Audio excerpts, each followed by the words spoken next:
Hello and welcome to Casting Rolls. We're a bunch of theater nerds and good friends playing little D&D. We're so happy that you joined us. Take a moment to subscribe to the show. It takes just a click and earns our unending thanks. Drop us a like and leave us a comment for Campaign 2. Our videos are uploaded here on YouTube every Friday, and we have tons of great content to explore. Without further ado, let's go ahead and start the show.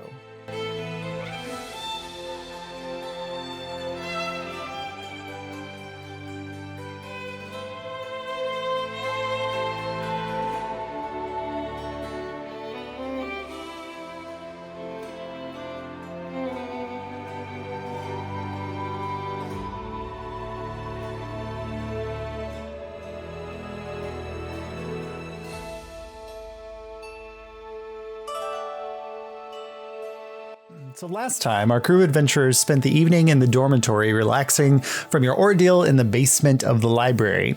You crafted, read books, discovered the dark history of your patrons, and had questions about the nature of the astral realm. Andalus went back to Curiosity's laboratory to craft a valve for Freeze, Aether Haze scuba tank, and Lucky also met with the simulacrum to discuss the possibility of traveling to the astral sea and the nature of aether dust. With the encouragement of the investigative persona, Lucky chose to try the effects of ingesting aether dust and discovered that it expanded your magical potential. Finally, going all in, you drank a tea made with 90% of a vial full of the dust and found yourself calling on the outer god you'd been conversing with, the darkness between the stars.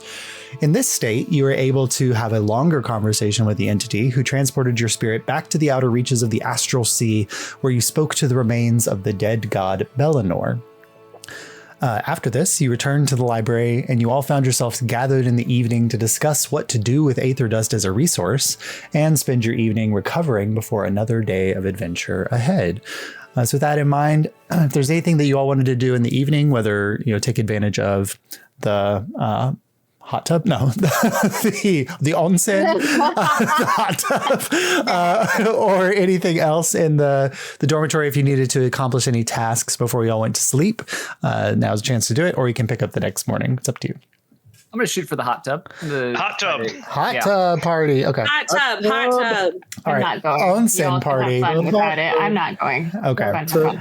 Where's my onsen? Who all's going to Unless you peer pressure me. If more than 2 people ask me to go, I will be. We all start chanting hot tub at the same time. But are you saying Andula said you need to come to the hot tub? We're all hot tubbing. All hot tubbing. You need to come with.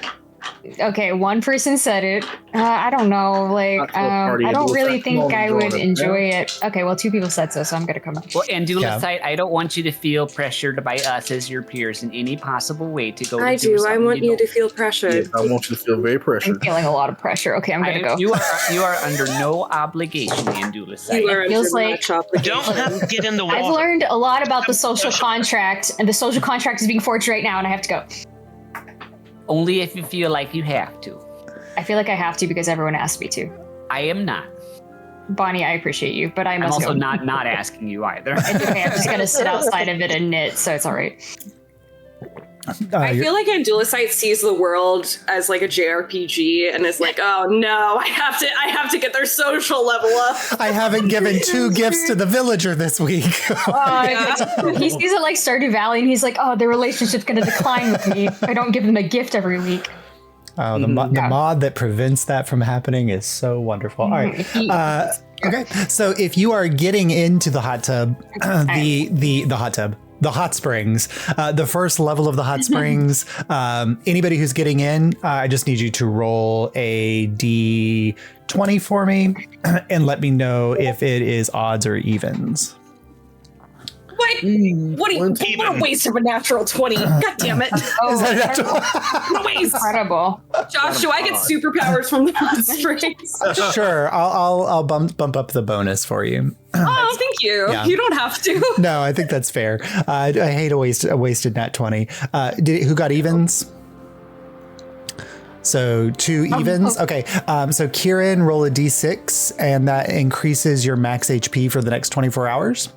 Lucky, roll a d8, and that'll increase your max HP for the next 24 hours. Rovick and Bonnie with odds, you get you have advantage on Constitution saving throws for the next 24 hours. Ooh. What if we already have advantage on Constitution saving throws? Oh, that's true. Well, unfortunately, that doesn't. Maybe I won't make it. Then I don't have to make tea tomorrow. That's great. That's true. Well, only 2 people got it, but yeah. All right. Is anybody? What about Andulicide? Josh, do you I don't double get in. it? I didn't get in. Look, here's the thing. I went to the hot, but you cannot make me do the thing I don't want to do. I will go to the place, but I will. You can't make the horse drink. You know what I'm saying? We need to get a ring of water walking for Angelus. But can I? I'm crafting. You see me? I'm working on the strange wooden thing I've been working on. Yeah. No, just a D8. While I'm here, can I like every so often give a little bless to Andulicite so he gets like a little bonus to the yeah, sure. So like every 10 minutes or however, I think it lasts for, or is it just a minute? It's for bless. That's fine. Yeah, absolutely. If you want to burn through the remainder of your spell slots, that would be what, 4 castings? Actually, wait, I didn't mean bless. I meant the one that's not guidance. Yeah. Well, actually, I can just bless him because if you spend the rest of your spell slots, that would give Andalus like basically an hour of bless. Yeah. Why not? I'll just keep doing it. Andalus, roll, there you go. Be powerful. Roll 3d4 for me. Oh, amazing. I need everyone to know that I rolled a 1 on that D8, by the way. You want the Better I need everyone to know. I got 5 total. 5 total. Okay. Let's say you gain. So let's say you were going to gain before you have to sleep tonight, or go into like rest mode for your night, like 4 more hours of time on your crafting. It'll be 5 hours of time on your crafting. Whoa. So I can, does that count with my, so I could spend 5 hours the rest of my day is what you're saying. It'd be 5 hours. Yeah. Cause I think for you, like to avoid exhaustion, you have to get at least 4 hours of rest. Y'all, I just need 3 more hours. Perfect. You see, it's like so as you will see it through because it's getting closer to the end. It's like a long. It looks like it's a staff almost kind of shape, wooden shape that he's carving things into. And then there's something at the end of the staff, and then you see he's starting to put something else is happening on the other end. There you go. So it is starting to come together. You can't quite tell what it is yet. And it should be finished tomorrow if you have time to. It should be finished tomorrow if I have some time. Yep. All right. Is anybody diving into the hotter ones up above? Just knowing that if you did it the day before, the DC is higher. So I think that's Lucky, Kieran, and Bon. I think Rovick did too. So the 4 of you. I don't think I did that. No, you only did the first one. That's right. Yeah. So you would be the lower DC for the second and third one. Is everyone, the 4 of you, all heading up to the hotter tier? Nope. Bonnie's not. Okay, Kieran, Lucky, Rovick, roll a Constitution saving throw. Kieran, Rovick, you have advantage on this. Because I was casting bless, and you can do more than one person on bless. You can bless yourself, 3. Sure, absolutely. You can bless the whole group, yeah. Yeah, so everyone gets a plus D4 to this roll. In that case. Okay, then Bonnie, you can do it, yeah. Yeah. And you have advantage, Bonnie, because of your natural advantage to Constitution. I rolled another nat 20. Yes, you guys, you're so powerful. So Is your 15? 15? Okay, 15. I'm rolling on different dice; they're not weighted. 15 with the D4, Kieran. Yes. Okay, that is a success for the second level. Natural 20 is good. 19 is a success. Bonnie. A 17. That's a success. Okay. So I need you to. Oh, no, this one affects you based on your class. So Lucky, Rovick, and Bonnie, and actually Bonnie, I'll let you choose because you're a weird class. Lucky and Rovick, the first leveled spell that you cast the next day, cast as if it was cast at 1 level higher. Oh my. Ooh. Okay. And then Kieran, you have resistance to fire damage for the next 24 hours. And then Bonnie, you can choose which of those you'd like based on being I'll take the fire damage resistance. Okay, you have resistance to fire damage. Cool. And then if you would like to tackle the hottest and highest one. We're still blessed, right? You're still blessed. Constitution saving throw. Yep. I'm watching all of you from the bottom tier as they're getting just slowly more like progressively red. Yes. Steam rising off of their head. Yeah, let's go for it. 25. That's a success. 21. A success. 17. That's a failure. No. Oh wait, no. This is your first one. Oh, I also didn't add. Sorry. The 17's a failure on your second day. That's your first day, so you're fine. That succeeds. Bonnie, I got a 17, but this is my first time in the top tier one. In the top tier one. Okay, yeah, that's true. Then yes, so you're a success. Sweet. I'm the only one that went top tier last time. So yeah, Kieran and Bonnie, Bonnie, yours is a choice as well. So Kieran, your damage die is increased from a D4 to a D6. Okay. Damn. For the next 24 hours. So Bonnie, you can choose that one if you like, which would make yours a D8, I think. And then for Lucky and Rovick, you have +1 to spell attack rolls. Ooh. And then, so Bonnie, you can choose which of those you want for yours. I'll take the damage die. Perfect. Just so you all know, the failing that is you go unconscious and gain 1 level of exhaustion. So you could potentially pass out in the thing. Manageable saving throws, and then have the next level spell cast a level higher. No, you have resistance to fire damage, and you have +1 spell attack on your spell attack rolls. No, I thought the one previously gave my next level spell. Oh, yeah. Your first leveled spell of the day is cast at 1 level higher. So yours would be cast at level 4.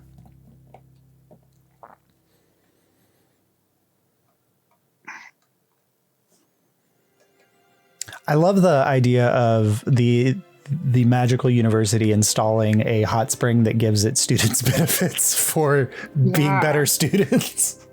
And also punishes and those also with punishes you. If you abuse it too much, like, oh, you have a test tomorrow? Okay, cool. Well, hey, so funny. How else were they going to get these scrawny little magicians to get some constitution in them? That's so funny, actually.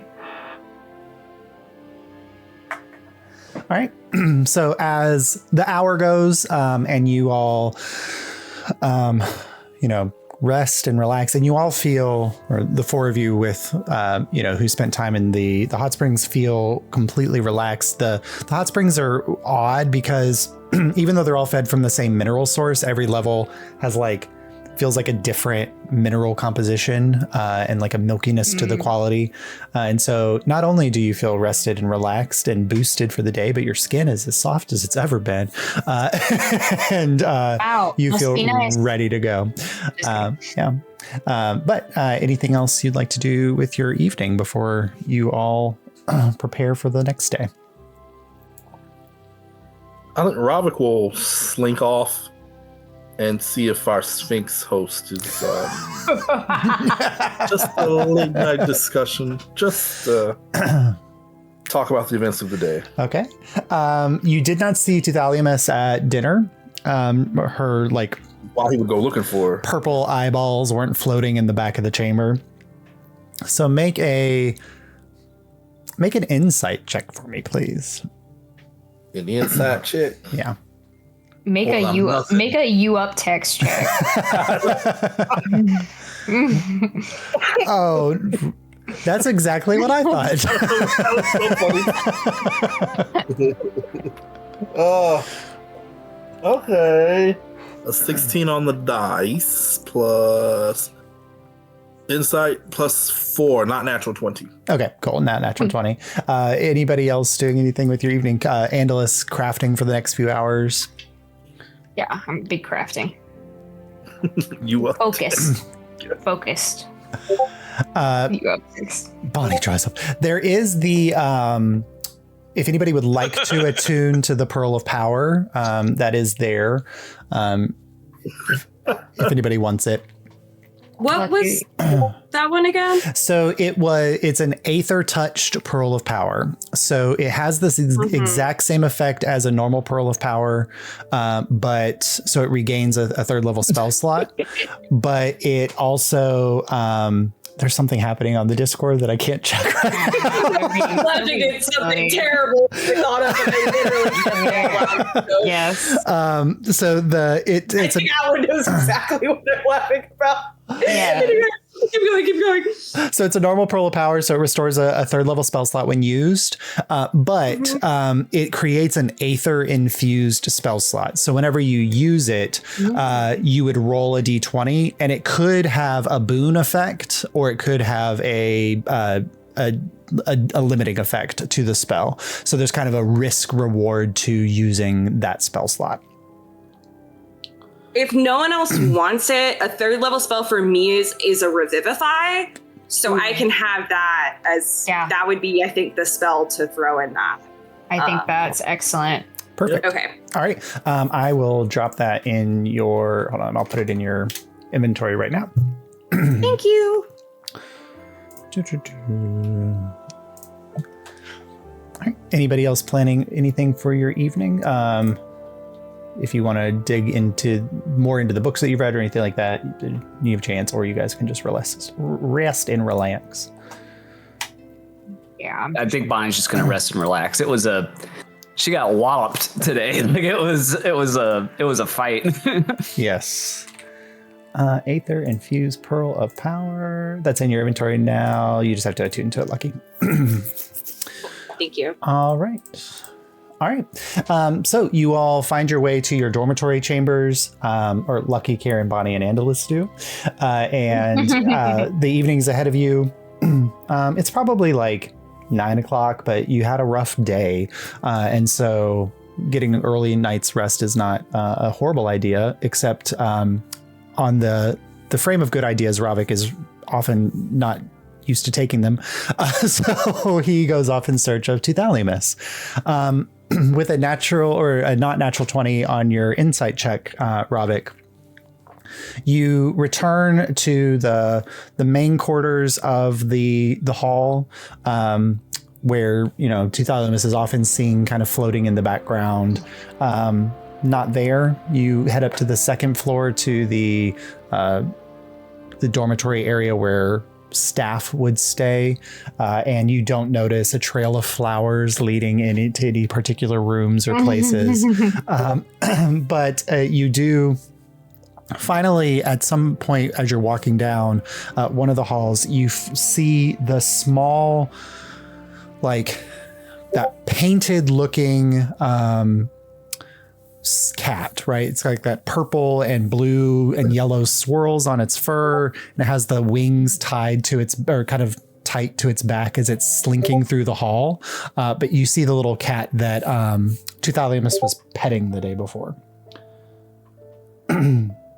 I'll approach the cat. Well, how you doing there, little kitty?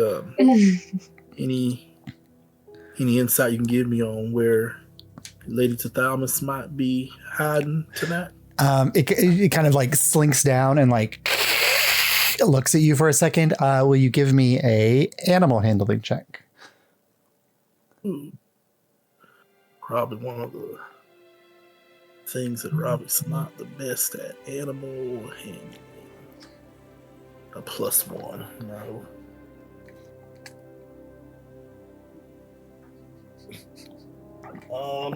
Jace. 12, 11 on the dice plus Okay. 1.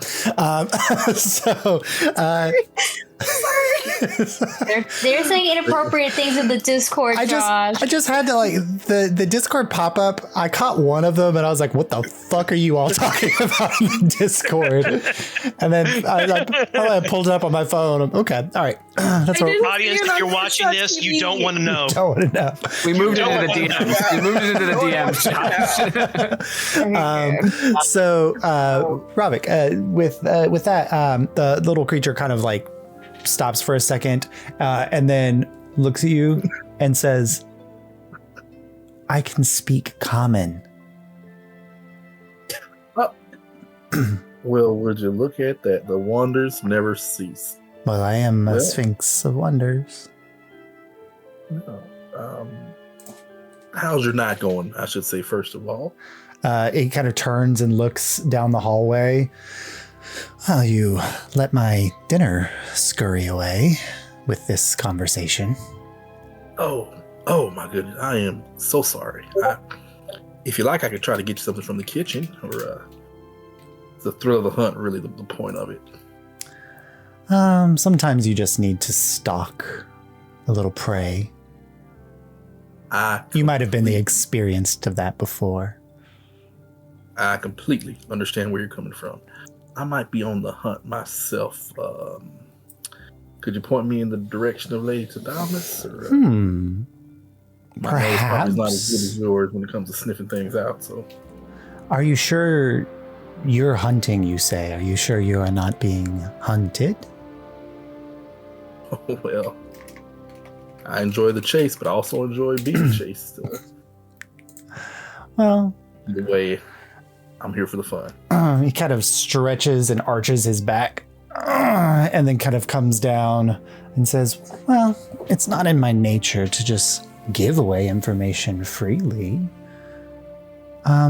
Perhaps a riddle in exchange? A riddle? Well, guess you got me over the fire here, my feet to the fire, I guess. Go ahead, shoot. What riddle did you have in mind? Let's see. I wander as I wander. Where am I? I shed tears, yet I cannot cry. I trek, but cannot walk, swim, or fly. I am born to die in this sky. Say, what am I? I wander, yet I wander.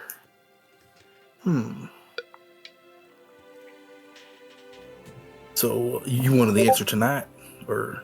Oh, I mean, if you were looking to get the information you need in a timely manner, perhaps. Okay, give it to me one more time. Yes. I wonder as I wander, where am I? I shed tears, yet I cannot cry. I trek, but cannot walk, swim, or fly. I am born to die in this sky. Say, what am I? I know what it is. Don't look at voice text. Angelus from downstairs is like... Put it in voice text. Angelus downstairs is like, Don't click the spoiler, Ronnie. Don't cheat. What is it? I am born to...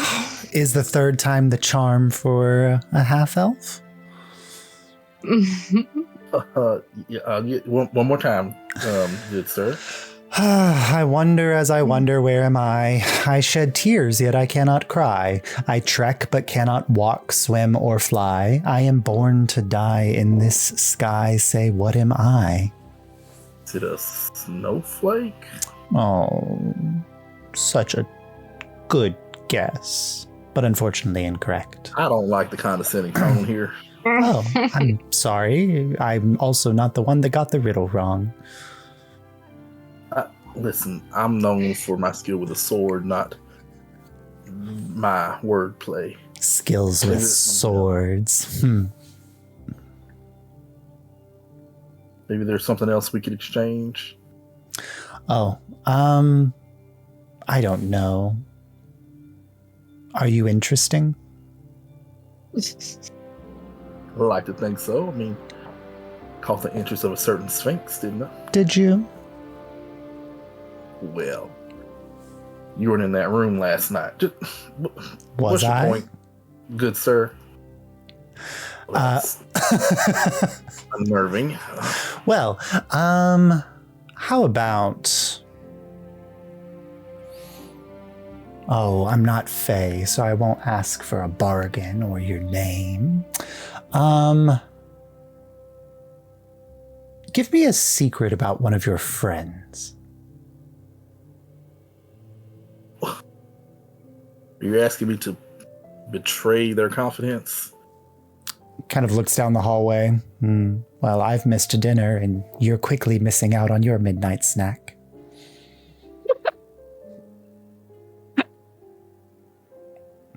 And no, I've learned pretty interesting things about that group. Some of them mighty juicy. Some of them probably really would completely change people's ideas of them if they heard about them. But I'm a man of principle, and one little rump in the sack isn't gonna be enough for me to sell out my companions. So if that's what your bargaining chip is gonna be, I'm gonna have to ask that you wish the good lady a good night for me, and guess I'll head back to my room. Oh, well, that's good. She's not even here. You little son of a... And he runs down the hallway and disappears, often like chasing after the mouse or rat or whatever that he had spied earlier. Rovick will head back to his room. A bit frustrated, but... And this is still up. If it's... I think, do we have separate rooms or are they all together? Yeah, you guys are kind of like in like 4 rooms that are, you know, right next to each other, dormitory style. So Vandalus is... We're en suite. Yeah, if you care to check, Andulicite is still awake. Yeah, and Dulicite's door's open too, probably. Crafting. So just sitting up in bed, crafting, just staring. Yeah, dead-eyed at the door. I'll stick my head in and how's your night going, Andulicite? Up kind of late, aren't we? I don't need that much sleep. It's not the same for me as you. Oh, just part of your natural condition there. If you want to call it a condition, I suppose, sure. Well, I don't mean I mean the way you were conditioned. I am so close to finishing this project. I'm right there. I just need a few more hours. What are you working on there? You'll see it when it's done. I don't like to talk about it before it's done. Oh, okay, all right. A work of art. Okay. Functional art. Practical art, even. I like functional objects. Well, and jewelry, too. But jewelry serves a function, doesn't it? I would say. Guess it gets the attention on you when you need it, and when you sell it, it's pretty functional. Well, all right. I hope you like the earring. Just like awkwardly squirting. I hope it's gotten you attention. I don't know. It's got me pretty far. Thank you. Well, you have a good night, Andulicite, and don't stay up making your functional art too late. We got a lot of things we got to get done tomorrow. That's true. Sleep well. All right, now you too. Because you need to do that. Good night. Rob, go ahead. Head to his room and snuggle in. All right, so you all bed down for the evening. You get the benefits of a long rest and recoup your spent spell slots and regain your any HP. I was kind of low on HP. I don't know if I could have survived the night with the Sphinx, honestly. So, another exhausted night. Rest, long rest. Where is it? There we go. Oh, what's the... No. Okay. All right. So then... Josh looking at his evil calendar to see... I'm not looking at my evil... flipped upon us. I was looking at Sphinx riddles to wonder if... Okay, did I get it right, Josh? Oh, I didn't... let me check. I put it in voice check. I'm just curious if I got it right. I think I did, but... Not that, Jace. Oh, that's not an answer to the riddle. Text. Okay, sorry. No. Voice text in the spoiler. Voice text under spoilers. Yeah, that's correct. Yay! Amazing. I'm imagining Josh looking at the riddles being like, okay, 4th grade was too hard. I was hoping you'd ask Andulicite the riddle and he'd be like, oh, it's this. No, there's not God. No. Look at this. Why would you say it? We're doing such a good monetization. We're demonetized. Hey, we bleep this out. All Put Robbie's fault. Put Northwick Bun over that, That's Josh. a commercial. Northwick Bun over that. Yeah, there's going to be a cut edit there. Yeah, Northwick Bun over that word. And I'm not cutting it because it should be cut. I'm cutting it because it's still funny to keep it secret. Yeah, just bleep over the word. Yeah, perfect. And so we can still get the reaction Yeah, shot. 100%. The reaction shot. All right. So the next morning, you all wake up and there is a beautiful breakfast prepared and ready for you. Once again, not seeing any of the mystical servants here that are preparing or moving these things into place. You can tell from the cooking that it definitely wasn't Indira's sadness or indifference that cooked this night. So it's most likely joy that was made the breakfast, and it is a delightful smorgasbord of candied nuts and fruits and pillowy donuts and biscuits and jams and all the things that might bring you joy in the morning. Would you rather have Indira's sorrow cook or Indira's curiosity? Ooh. I would hate to see what Curiosity would come up with. I feel like Curiosity has like a 50-50 chance of being like the best food you've ever tried or the worst food. Yeah, it's like it's a Michelin star or it's a really dodgy food truck. So Or you get food poisoning. Yeah. There's no in between. What if I don't cook the fugu fish the way it tells me to in the manual? They're just gatekeeping me. All right. So as you all gather in the morning at breakfast, you can plan your day and think through where you'd like to head from here. I'll make tea for people who didn't get the con boost. So Also have everybody tea. has con saving through. So if you got it from the hot spring, you have it all day. If you got it from the tea, it's just your first con save of the day. Your first one. Yep. Thank you, T. Yes. Thank you. Thanks, T. I always have the tea. Or the tea. I think as we're chilling, we're like all chilling at the breakfast table.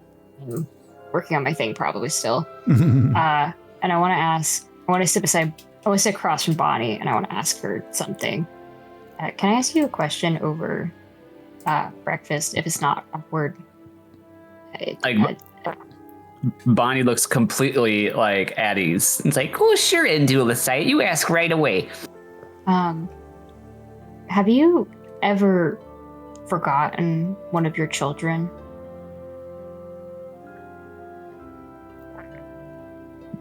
I mean, there was like one. Look, I had a lot of kids.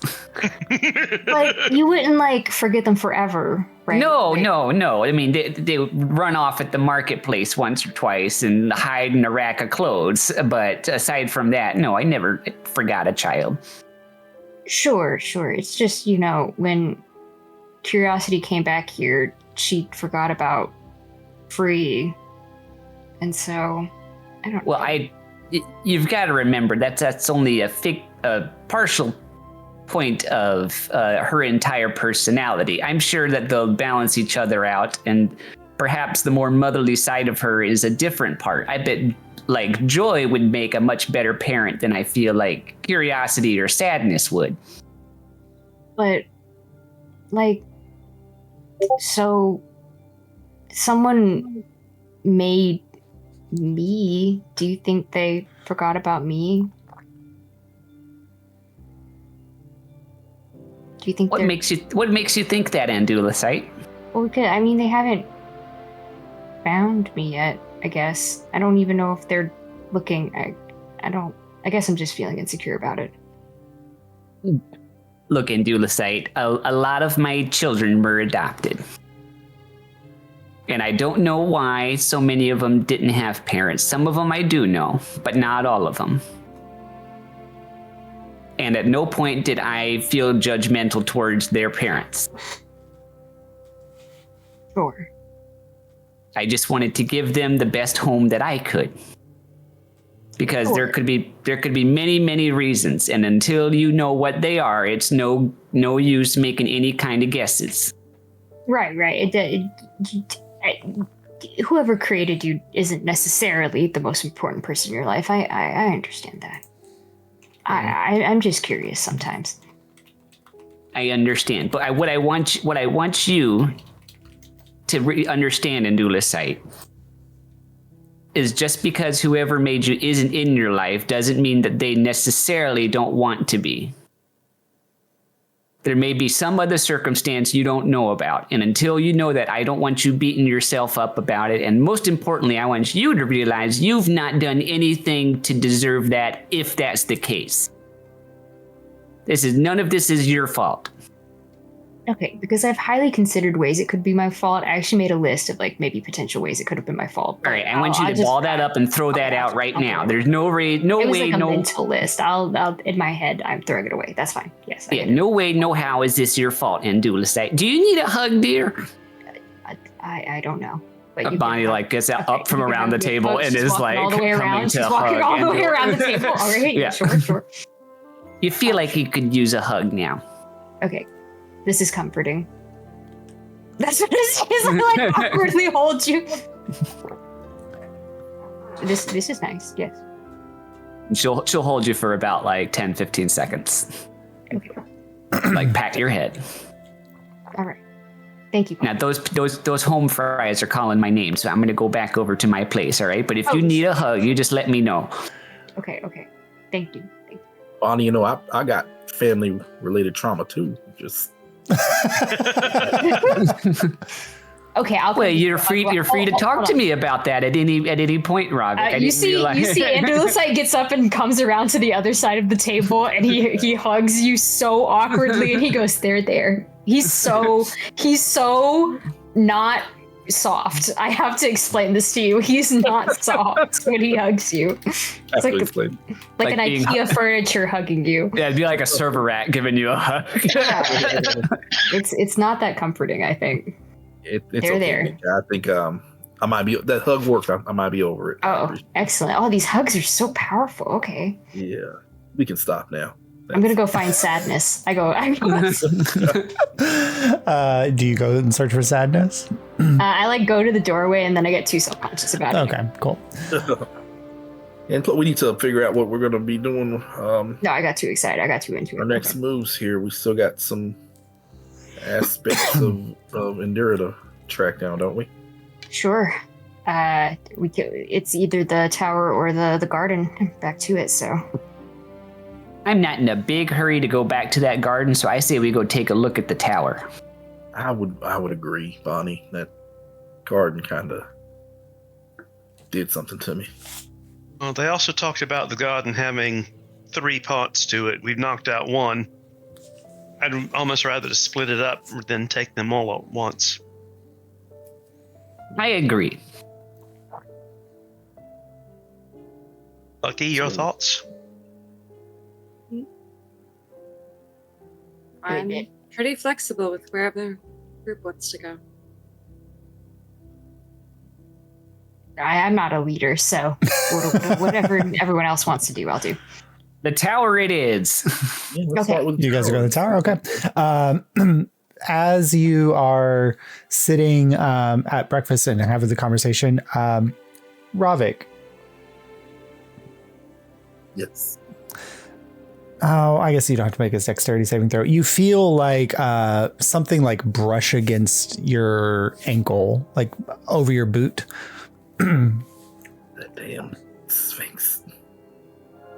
I look down. Okay, as I say, if you ignore it, it's only going to make it worse, as cats are known to be. And then the moment you look down, you kind of look down and you just are looking into the face, of the purplish painted look of the face, as he's kind of looking up at you. And then when he sees that you're noticing him, he kind of stretches out from underneath the table and then flits up and lands right in front of you. What adventure are you taking me on today? Are you wanting to tag along and risk your little whiskers there? Tuthaliamus isn't here, so I think you were the only other people, so you're responsible for me. respond. When did we agree to? When you didn't get the riddle correct. And that means I have to kitten sit. Unfortunately, until you get one of my riddles correct, I am beholden to you. Oh, you failed a riddle? Apparently, You got outwitted by a cat. I'm a very smart cat. Oh, I'm not sliding you in the least. Especially if you do riddles. The Fae like love. fighting The me, Fae Karen. love I riddles. think, Oh, would you like God a has your riddle? back in a fight. Sure, I love something to think about. He kind of it's like a challenge, a daily challenge. He walks across over to you and kind of sits in front of you. Dottie immediately like flutters up a little bit as I hold her. yeah, and he kind of stares at you in the eyes. Perhaps you can handle a slightly harder one. Round she is, yet flat as a board. Altar of high walls, lupine lords. Jewel on black velvet, pearl in the sea. Unchanged, but ever changing eternally. What is she? That is quite... Like, the moment you say that, like... his wings kind of fly up around him. His hackles raise and like shiver down. His tail quivers with excitement. He's like, that is quite impressive. Perhaps you could help your friend the next time he's trying to answer one of my riddles. Oh, sure. My master loves riddles. Who's your master? Master. Well, that's my riddle. Boop. I like boop their nose. He kind of like... Bilbo Baggins' ass response. He squirms away from the boop for a moment and then immediately comes back and like nuzzles under your hand. Oh yeah, we should take them with us. They're awesome. Yeah. My name is Enigma. Enigma, hi. Okay, we should take Enigma with us. Especially because you didn't Love solve the your first riddle album. yet. Technically, only I solved the riddle, so you still are responsible, right, Enigma? Oh, yes. Oh, them's the rules, huh? Well, I'll be responsible, but you can be Enigma's official carrier. And Dulasat. I don't want a bunch of cat fur all over my clothes. You remind me of my friend back home. Oh, who's your friend? Well, they're a lot larger than you, and really hard to see. But anyway. That sounds like a riddle too. What did you say? That sounds like a riddle too. Maybe I'll come up with one. Okay, give me some time. Okay. And immediately kind of like crawls up onto your pack and Rovick and like snuggles down into your pack and is now like riding like on your backpack, just a head peeking up over the backpack, paws like up on your shoulder. We're supposed to ride within Dulasat. The fur. What do you... I solved the riddle, remember? Mm-hmm. Yeah, but you could at least carry the little guy. He seems to like you. All right, everyone. So I like to change something drastically. So the tower is Indira's sphere. So we should consider this as we go forth.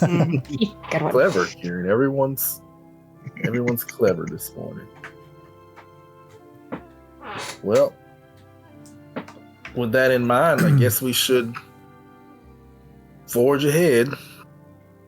Oh, you're going to the orrery then? We are. Oh. Okay, what can you tell us about it? The little enigma? You see like a little smirk spread across his face. I don't know. What do you think I can? I think you can tell us a lot of things, but you'd rather see us figure it out ourselves. Rovick, I think if you answer a riddle correctly, Yeah, I think you should give Rovick the riddle. Well, perhaps. Well, I'll give it a shot. What Sure. Say, you got in the chamber? say please, Rovick. Bonnie, I think No one's ever asked please for a riddle before. No one? my goodness. You guys are just Being polite is free. I'm sorry, I love riddles. inciting them to be even more. All right. Enigma, will you please give me one of your interesting riddles? Like from your back, like gets as close to your ear as he possibly can, and you just feel like the hot kitty breath on your ear as the riddle comes. What can run but not walk? Has a mouth but never talks? Has a head but never weeps? Has a bed but never sleeps? What can run but not walk? Has a mouth? Oh, I got it. Huh. Has a bed and never sleeps. You just feel his like claws like extending into your shoulder, and he begins like making biscuits on your back. Yeah, be How helpful. about this? How about I reserve my answer till we get back from the orrery? Oh. I feel like if you're with us, you're more likely to point us in the right direction and not leave us to die a horrible death trying to bring back fear. Perhaps. And Enigma like curls back behind you, and within 30 seconds, all of you see a sleeping cat resting on Rovick's back. Baby. Well, at least this way he'll probably try to give us a heads up of any danger he might be aware of. It's Don't a worry, little Dot. smarter than you all assumed, huh, Kieran? oh, I know the answer. Never said I didn't know the answer. I think we could use the little cat though, in our attempt to bring fear back. Sure. Oh. All right. Visual aid. I see it. There's Enigma. Enigma. Oh, Enigma kitty. the baby. All right. So you guys gather your things, and you head out of the dormitory, and you head back to the tower as the orrery is said to be there. The tower doors are now unlocked for you, so the golems know to just open them when you come because you have access to Curiosity's lab. But you are uncertain exactly where to go from in here. So if you want, once you get in the tower, if you want to search for one of the simulacrum to help, you can. I think I have the riddle now. I think I got it. Okay. Sorry. I just love riddles. I guess I love riddles. What the fuck? I didn't even know. I invented a riddle machine as a potential, as an NPC. Riddles. So Josh, I think you would agree that my master loves riddles. yeah. Oh yeah. 100%. See, my problem is that I just know the answer to a lot of riddles. So I'm just like, dang, I don't have to think about this. You know what I mean? I'm going to have a lot on standby. Yep. That last riddle had a lore drop for Mar specifically. All right. So I know, I got really emotional. Yes. I loved it. all right. So you all kind of get into the space, and you are waiting for a moment, and eventually one of the simulacrum kind of comes up. And you can tell it's Joy just by the fact that they're up and moving and excited to see your presence. And Joy says, I hope you all had a wonderful morning. Was the food to your liking? It was so good. Thank you so much for that. Thank you. It is one of my great pleasures in life to cook wonderful meals for people if I know that they will be enjoyed, as it seems you did. Anything that you would change, or anything that you would prefer the next time I am cooking? I am sorry to say that Anger is cooking dinner tonight. So we should expect something spicy. It could be spicy, yes. It could also be yes. It could also be a punishment for some slight, perhaps. I don't know. It's hard to read sometimes. Sounded real flat. I was gonna say, that meat is gonna be tenderized. I said. It's like those fried chicken pieces that you can get in Japan that are this big. But if you would like anything specific the next time I am cooking, please let me know. I am here to please. And I've only been cooking for Indira for so long that it is lovely to have a broader audience for our work. Is there anything I can? Feedback. Oh, yes. Is there anything that I can help you with today, or are you just exploring the grounds, enjoying your time here at the university? We're looking for the orrery. So you must be going after her then. I can take you some distance there. The charms and wards have been broken on the orrery. If I were to pass beyond a certain location, I would then be untethered to Indira, and you would have to come find me and find what I am doing and what chaos I am bringing without the leveling nature of being part of something that is not pure joy. But I can guide you a certain point. I'm not sure what lays beyond exactly, as she has kind of clouded the area from our purview. And she begins to guide you up a set of stairs in the main hall that go up to a wraparound balcony that then enters into a spiraling staircase that seems to spiral up for, a very long time.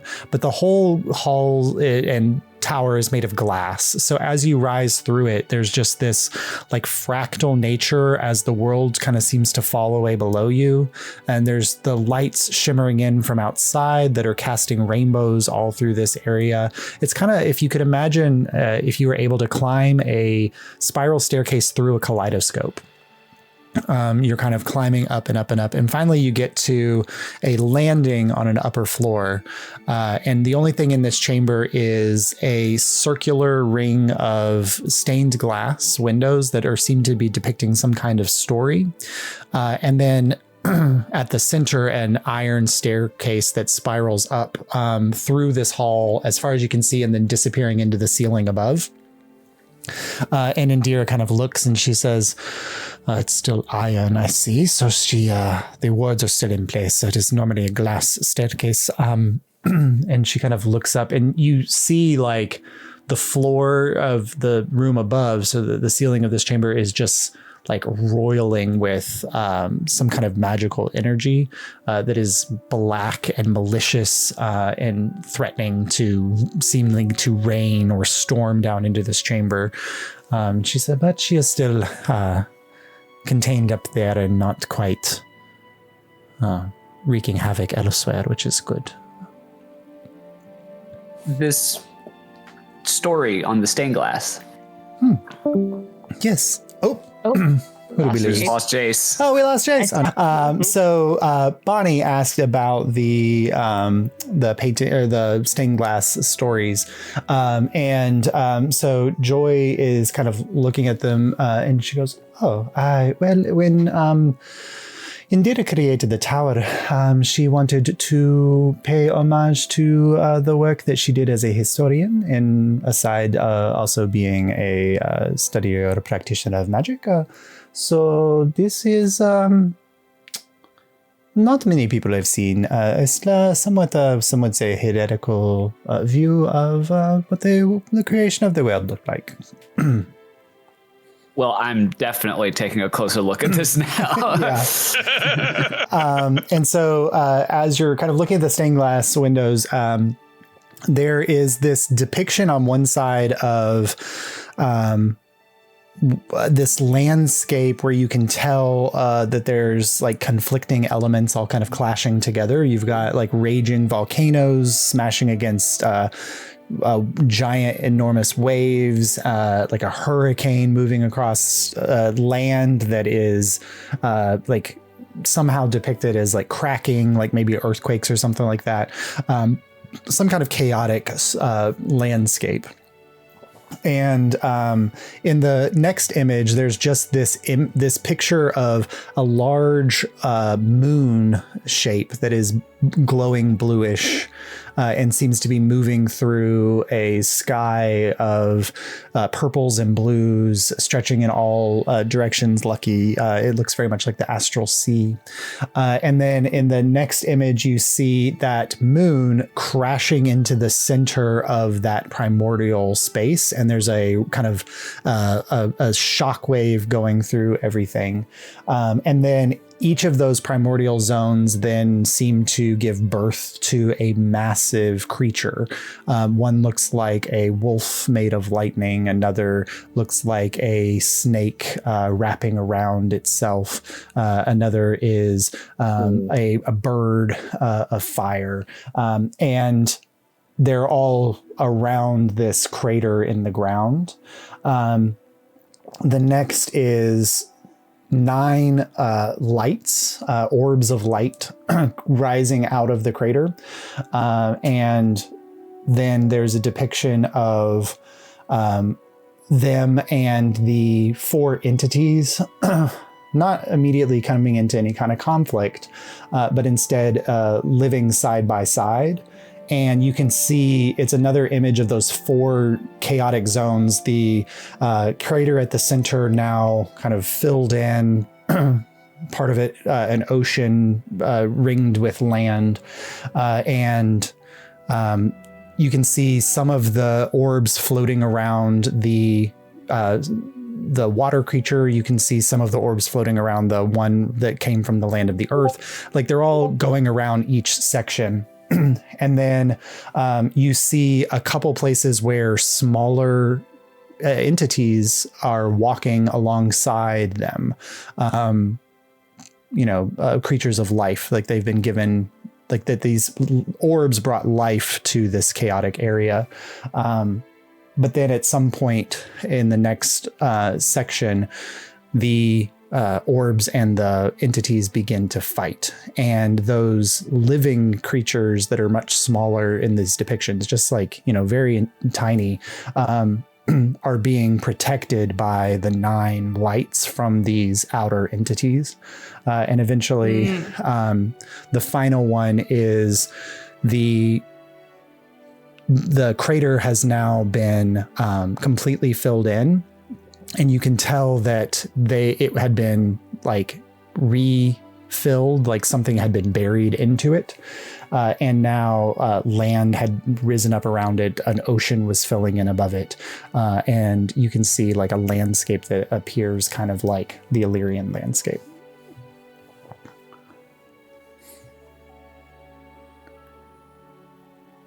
That's an interesting depiction. Oh, yes. Most would say that Indira was a little too obsessed with the primordial state of the world before the 9 arrived in this space, and came specifically to Highwall not just because they were here to start a university, but because some of their beliefs were challenging to some of the Anaverian entities, and it was safer for her here outside of their careful purview. See Lucky's in the corner just like massaging his temples, look like he's on the cusp of a migraine. But when she was quite young, she wrote a dissertation about the primal lords and those who served them, and her interest in that only grew as she aged and saw more of the world outside of the center. Would this dissertation of hers be in the library? Oh, I would imagine that it would have been housed there, yes. Typically, dissertations of staff or headmasters, in this case, would be located in the library of any given university. I'm going to make a note of that for myself for later. Yeah, that's pretty interesting. So I think that's the exact entity I saw in one of those visions I had on the mountain. Oh, yes, that is Ouroboros, the crashing tides. I'll definitely be interested to learn a little bit more about Ouroboros when we get done here in the tower. Are you interested in an entity with insatiable hunger, then? I think he's already found one. I don't know why I'm laughing. That's the way it is. Yeah. But the orrery above was depicted as a way for Indira to keep tabs on the planes of existence, to see if there were any disturbances there. There is a fear that if the order of things here in our realm were to be upset, that evidence would first show up there rather than here. Well, I think we should go on up then. Well, this is where I leave you then. I cannot set foot on the staircase. But, and she kind of looks up, and you can tell it's probably like 500 steps to the ceiling on this spiral staircase. And then it disappears into like a porthole at the roof.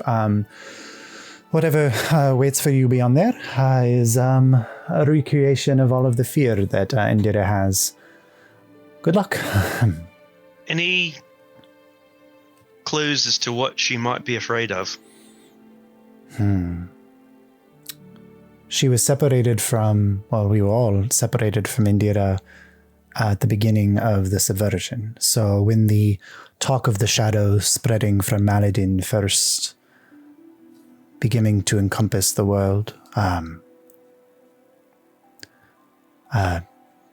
indifference was the first to be separated. Curiosity after, anger following. I was shortly thereafter. Fear was the last to be let go of. So I cannot tell you all of the things that Indira had seen that she would have been afraid of when she separated from that part of herself. But for someone who has traveled the planes and has seen what she has seen, I can imagine that her fears are of a world-shaping importance. Oh, good. Yeah, that didn't make me feel better about going there. No, not really so much, no. But thank you, Joy. Oh, absolutely. I appreciate your input. I am always here to be of service. Yes, I am offering people hugs now. I open my arms to her. She, as a simulacrum, is like, I have not had a hug in quite some time. Sadness loathes them. Indifference just sits there like a wet noodle. Anger will punch you. So, yes. And she kind of moves in and wraps her crystalline arms around you. And it's just like this tinking sound as the crystalline against metal. Joy against the metal of Andalus. And then she kind of moves back and she's like, oh, that was quite lovely. We should add those to the calendar. I think the university could go with more hugs. Kieran leans over to Lucky. It's like, that may have been the most awkward thing I've ever seen. I would have to rank it up there. Good to know it wasn't just me. Indira comes back like he's so proud of what he did. Because he thought that he crushed that. He should be proud. All right, I feel ready. All right. That really inspired me, I think. So as you all kind of gather your things and begin the long trudge up the staircase, your boots making tinking sounds, like nothing in the tower is made of metal. And so to see this iron staircase here, and when you touch it, the railing is cold, almost like it is being fed by some kind of icy energy, or like a cold wind blowing across an iron staircase that you are touching here, and everything else is so comfortable. And as you rise, the swirling ceiling getting closer, you can kind of see it almost looks like this vortex, but it doesn't have the structure of a hurricane. It is just roiling in itself, and there's areas that are constantly absorbing and confusing and spreading apart, and it is just darkness. And you get the sense that you should be feeling or hearing thunder or wind, but the higher up you go, it just becomes more and more quiet and silent. until you break through into a completely white chamber. The floors, ceilings, the walls, all kind of fade into one another because everything is so, there's just this suffusion of white light that fills the whole space. Beneath you, after you step through the cloud, even it has turned white, and you find yourself on a crystalline white platform. So when you look down, it almost looks like you're floating in the air. There's nothing beneath you, but you can tell that you're standing on glass, and you're looking out into this massive chamber where there are 8 orbs flying through this space at different levels and rotational speeds around one another. And at the center, there is this kind of rotating ball of yellow light or energy. And as it kind of rotates, it'll go from yellow to dark and then back to yellow again, kind of depicting daylight cycles or sun cycles or something like that. Anybody can give me a perception check to try to determine the nature of the orbs here that are flying around the chamber, or if there's anything else in the chamber with you. You got a 17. 15. Got an 8. Got a Them some orbs. 6. Was it 26? A what? Oh, 20, yeah, 21. Yeah. 21. Bonnie ponders the orbs. Yeah, I got a 20 as well. So. Okay. Yeah. So Andalus, Rovick, and Lucky, you all pick up on that while these appear to be planets, you can tell that they are not planetary structures. There is one that's kind of the closest moving around the central orb that looks like you've seen maps of Illyria before. It kind of looks like if you were to take the map of Illyria and stretch it across a globe, moving, and it has 2 smaller orbs that are floating around it, one tiny and red and the other one slightly larger and white, that you think are the moons of Illyria. But the other 6 orbs that are rotating around the center point, one is a ball of fire. The other is a orb of water. The third is a piece, kind of like a rock that's constantly slowly shifting and cracking as it moves. And the other one just seems to be a ball of air swirling around itself. And then the outer 2 orbs, there's one that is dark and shadowy and one that is giving off this kind of bluish, or not, this radiant energy, and those are kind of on the outer ends. Lucky, looking at them with enough knowledge of your studies, you think that you're probably looking at this is not an orrery that depicts the planetary system that Illyria is part of, but instead is an orrery that is tracking the movements of the planes of existence around the material plane, represented by the sun, Anor. I point this out in a very slightly too proud way. Wow. Lucky's so cool. Smart too. Yeah. And with the 26, Lucky, you would be the only one to pick up on this. On the far edge of the orb at the center, as it kind of rotates and moves, you see a lone figure kind of standing on the dark side of the sun. And then you just catch a glimpse of this figure, but then as it rotates, it is absorbed in so much shadow that you can no longer see it.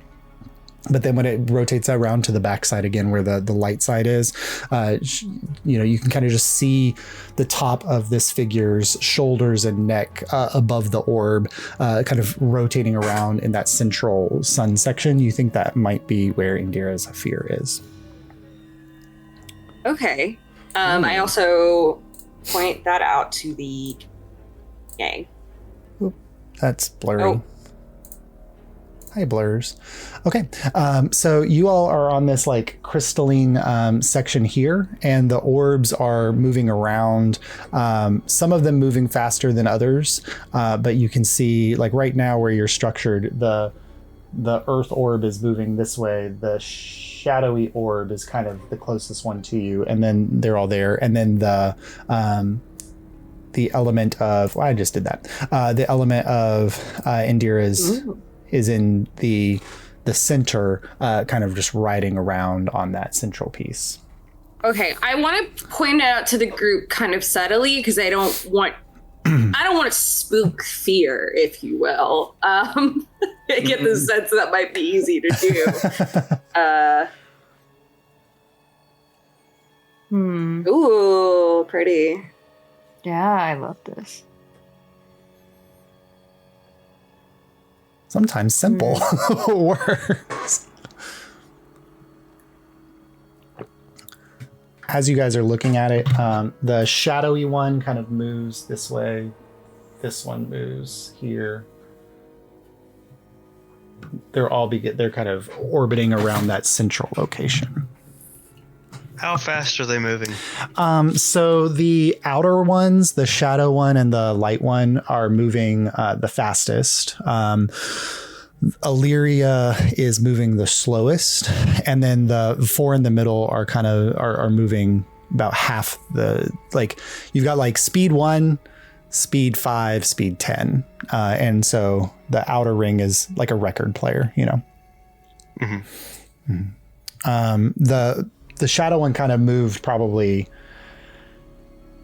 if Kieran was running, like 60 feet per second, you know, 60 feet in 6 seconds, right? So 10 feet per second. It's probably moving about that fast. Yeah. And then 5 feet, and then, you know, very How slowly. high up are these?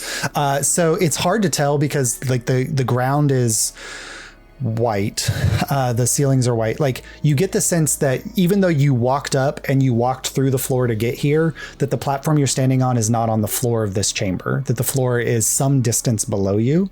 But it's hard to tell without any objects. They're rotating at the same height that you are, but you don't know how high above the ground they are.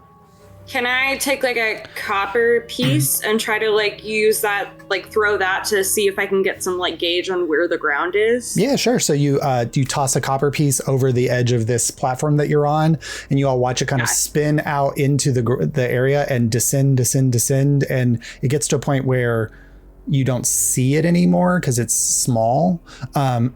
But at like with 26 on your perception, probably you hear a ding, ding, ding, ding, ding, as it hits the ground. And you would imagine, based on how long it took for it to fall, that you might be anywhere from 40 to 50 feet above the ground. Okay, so big jump here. Yeah. I don't like that.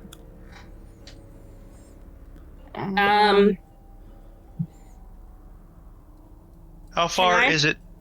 Go ahead. No, you go ahead. How far is it from here to the middle ring? So 5, 10, 15, 20, 20. The middle ring. Mm-hmm. At their closest approach, it's about 20-foot jump.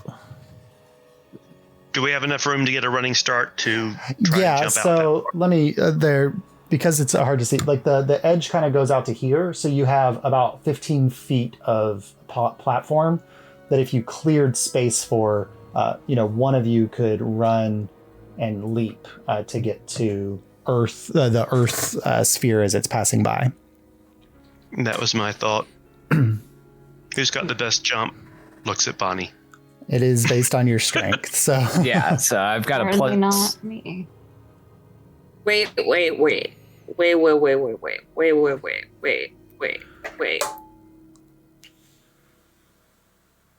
What? Can I cast enhance ability on Bonnie and give them advantage on ability checks for strength for this? So she has like a really good chance of making these? Absolutely. And your first spell is upcast. Enhance ability is a second level spell. If you cast it at third level or higher, you can target one additional creature. So you could get 2 people. Who else wants to go? Who else wants to get a little strength going? Not me. I'm not a strength guy at all. I got 14. Well, I would just give you advantage, so I think if you're 14 gonna for try to Kieran get across here. 14 for Kieran's pretty good odds. Yeah. Okay. I also can do a different ability for each target, but I feel like strength is probably the way to go here. So I'll do it for Kieran and Bonnie. Okay. And this, I can concentrate on this for up to an hour. Yeah. So wait until Earth comes around and the Earth elemental ball comes around, and then try and jump on it. Okay. And then from there, the way the speeds are right now, you could both try to go at once, or like one of you could try for the first one and then one could wait for the second one to come around, or one that you prefer. If you don't want to jump on fire, would be the next one coming around.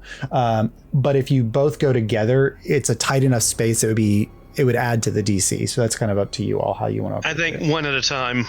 Yeah, Okay. I like that. Bonnie to Earth, Earth to Illyria, Kieran to Earth. Okay. So Earth is here and is in the process of moving past.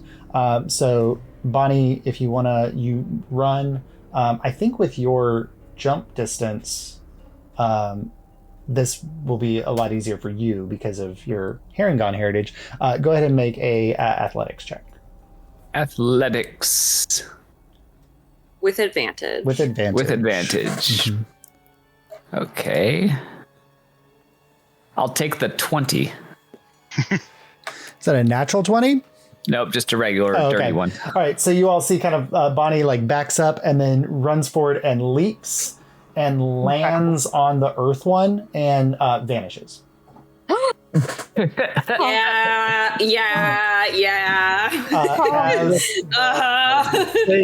As they begin to rotate around again,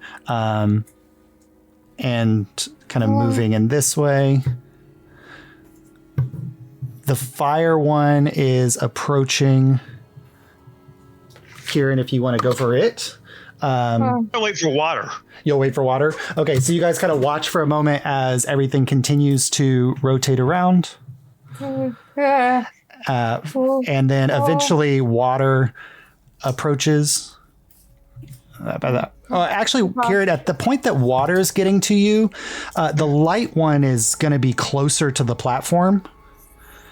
So it'd be less of a jump if you want to go to light. But if you want to make the jump to fire, you can. Or to water, you can. I can breathe underwater, so I'm going to take the water one. Perfect. All right, so you go ahead and make an athletics check. And if anybody else, like the light one would be... I want to get on the light one, please. Perfect. Lucky that is... Oh, no. That's What are they doing? That's a Why are they all jumping? That's a 5-foot leap, Lucky. You don't have to make an athletics check. Freaking out. Yeah, that also is part of it. Lucky disappears. Kieran, Athletics or acrobatics? Jump is strength. Dirty 20. Dirty 20. So you all watch Kieran leap and then hits water, vanishes. What are they doing? And yeah, I'm nervous about to say this. I don't. Hey, I'm gonna wake the cat up. Enigma. Enigma kind of. What do you know about these? We're in the orrery. Yeah. What do you know about these little orbs here? They're pocket dimensions. Okay. Mm-hmm. Well, our friends just disappeared into them, so. Oh well. They should be fine. Should be, or they're going to be. Well, I mean, this was created by Indira. It is a perfectly, and he kind of looks across and he goes, "Oh, we are in Indira's sphere, right?" Yes, we are. Well, Indira has quite a fearsome view of the planes of existence, so I can't imagine how that might have affected these pockets. Okay.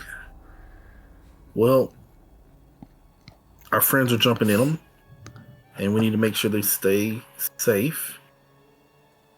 What were they made for? What's the point of them? They are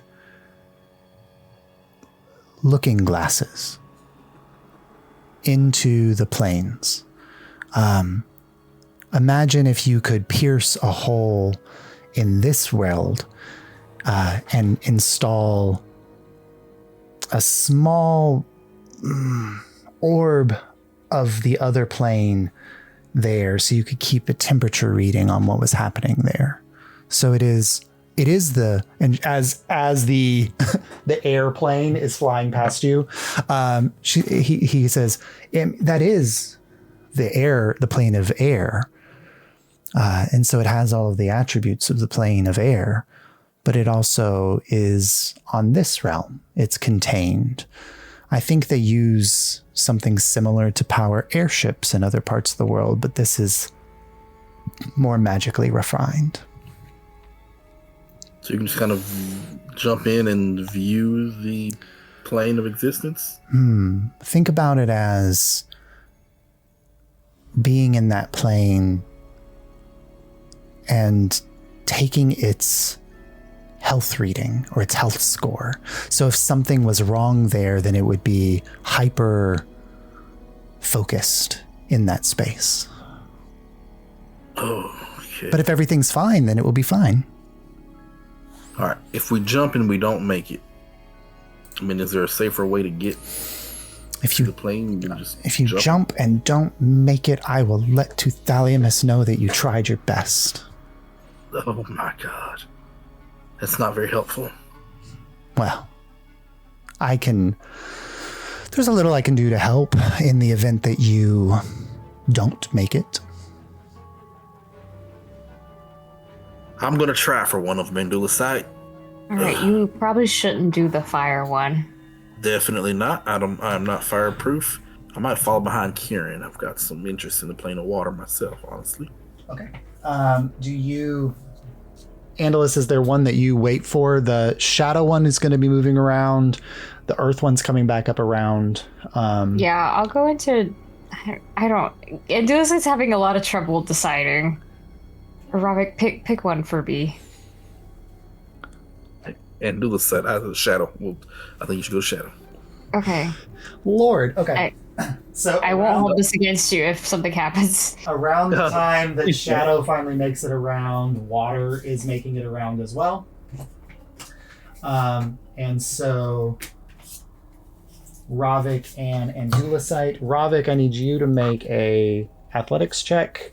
Andulicite, you don't have to, as the shadow one kind of comes right at the thing. And as you watch Andalus step off into the shadow orb and vanish, Rovick, you've got a strength check. This is not an athletics check. I don't got think my it's back, a good right? choice, but I'm going. Just go to the shadow one with me. Enigma's just like making biscuits on your back. This is exciting. Oh my God. Oh no. Yeah. Oh no.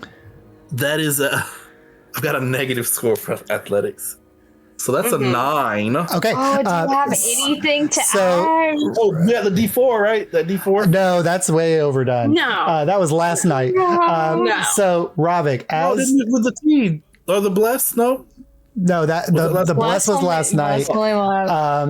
So as Rovick leaps, Rovick, you know, leaving the platform, that you are not going to make it. Like, the arc and the trajectory into this orb is just not going to do it.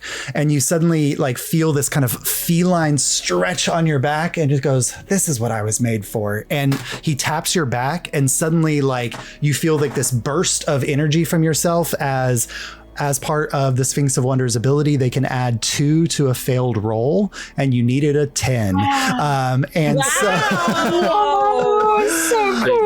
And so you just feel yourself kind of like a burst of air or something lifts your trajectory, and you fall forward into the plane of water and vanish. And suddenly the orrery is left silent again, with fear just rotating around at the center, not even paying attention to your presence, like lost in thought. Bonnie, first, you feel like, you know, the air rushing across you, and then suddenly like you're striking hard dirt. But when you look up, you are surrounded on all sides by stone. You are in a tunnel structure, deep underground. You can't really tell, but there's just stone lining this entire chamber, and this tunnel kind of digging deeper into the rock, going further away. And you get the sense that, like, even though it's stone, you can look at it and just see it slowly moving. Like if you could watch the transversal of the plates of the continents and see their movement, you can see the stones kind of flowing across each other and around at different rates depending on their densities. Every now and then, like, a vein of gold or silver ore will kind of meld out of the rock and then kind of travel across and then get subsumed again into the rock as it moves along this chamber. And you can even feel it kind of shifting under your feet. Kieran. Yes, sir. You fly through the air, you feel the wind, and then suddenly you splash into the pool. And when you open your eyes, there are massive oceans in your home planet. There's a reason why your people are amphibious in nature. And when you open them, like, for a moment, you think like, oh, I've kind of conked out. I'm having a vision as a youth of swimming deep underwater with my friends, trying to see who can swim the deepest on a single breath. You are looking around at ocean as far as you can see in any direction, beneath you, above you, below you. But there's this warm suffuse of sunlight from the surface that's kind of scattering through the waves, or not waves, through the water as far around you as you can see. But there's no landmarks or in any direction that you can make out. A moment later, you hear a splash and look over at a cloud of bubbles as Rovick also appears next to you. A perception check to see if I can discern any part of this ocean being different than in the rest of it. Yeah, sure. And then while you're... Oh, go ahead, yeah. That is 23. 23. Yeah, you get the sense that there is a current flowing. And it's light here, but you can feel like this warmer water current kind of flowing right next to you.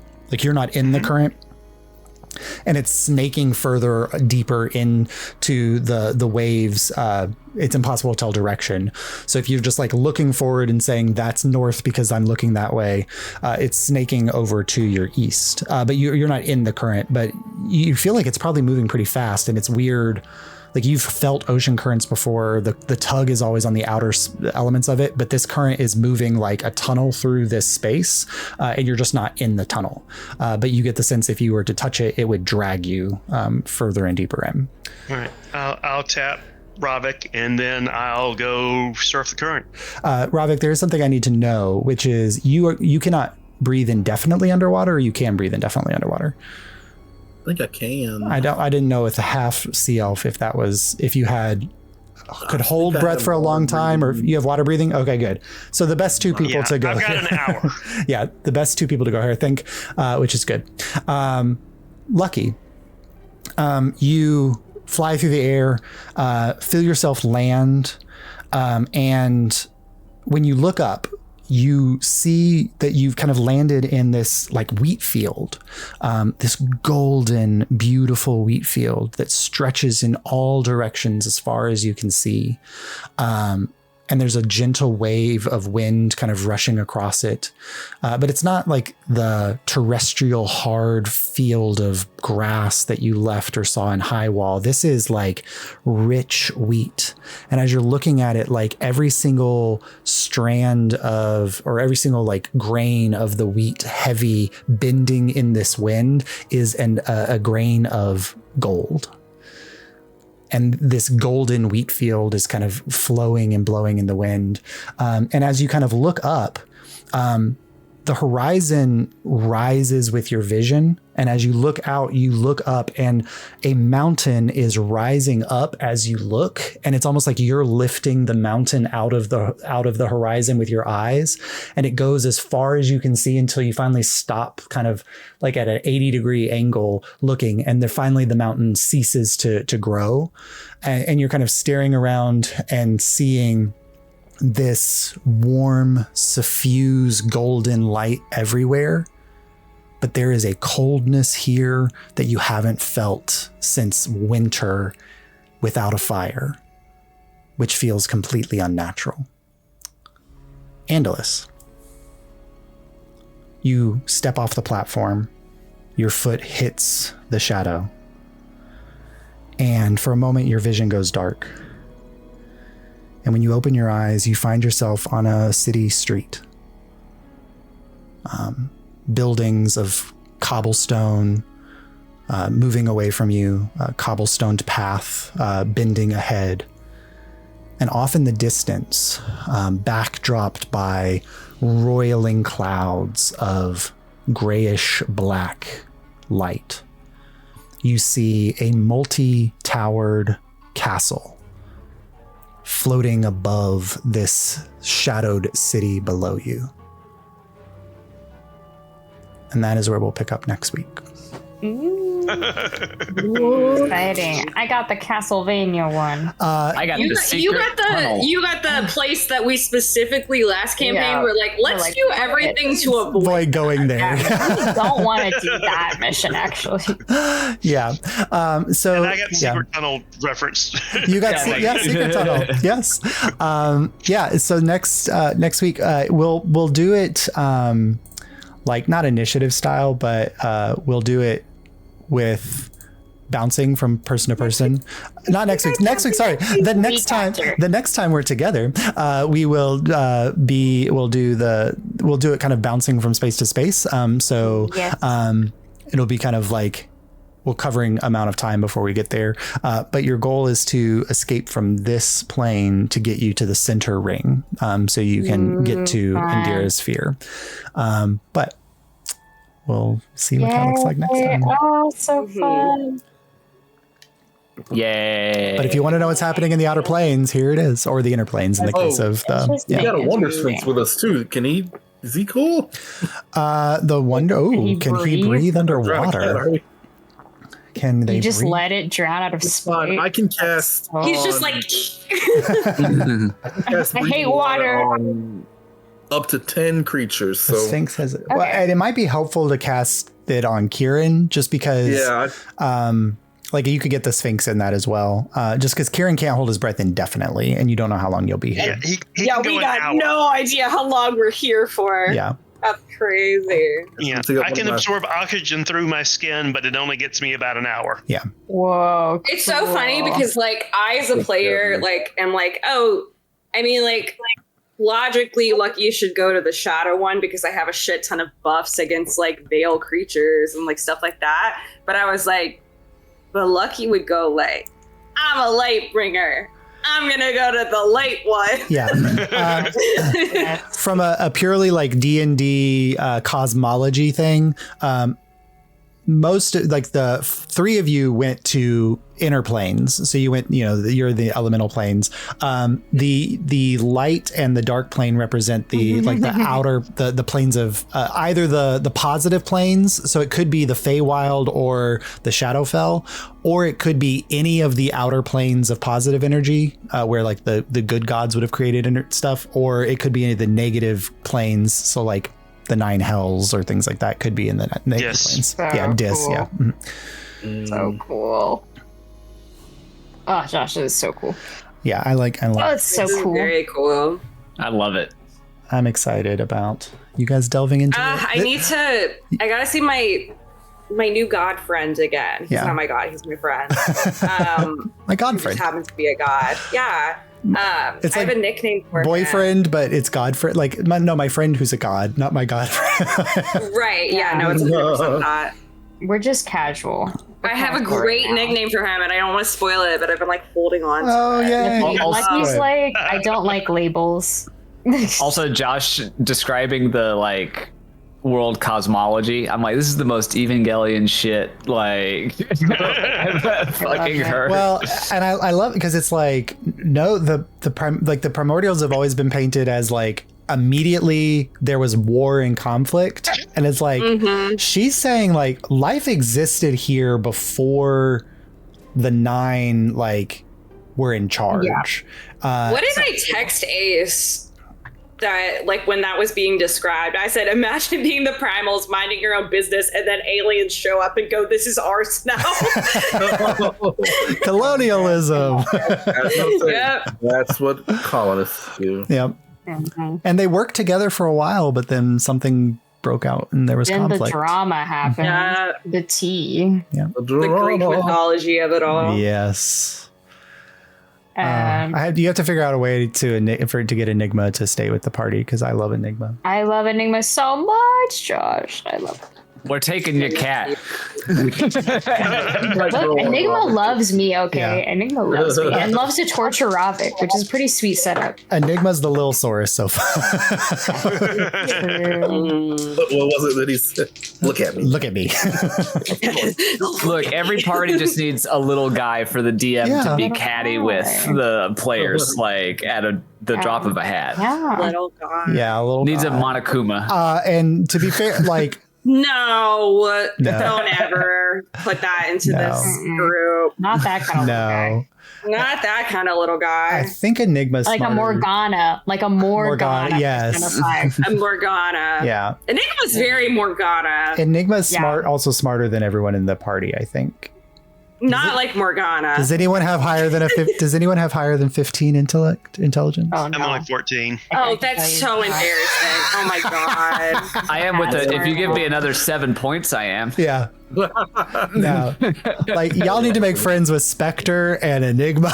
Like, Yeah. Yeah. It won't be hard. yeah.